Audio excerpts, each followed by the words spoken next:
as it is without your intercessory prayers, our Mother. The peace that we enjoy and partake of in our families and communities is all because of your prayers, Mom.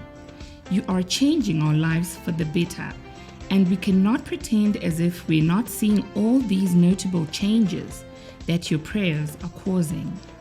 There is no other prayerful personality that we know in all of UFIC who is able to lift the hands of our Father and prophet like you do, Mom.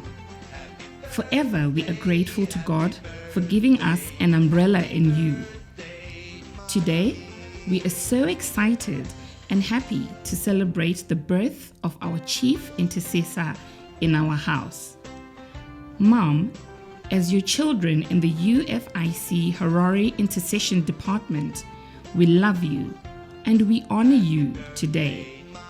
Happy birthday, our woman of God. Live forever, our mother. Happy birthday, happy birthday.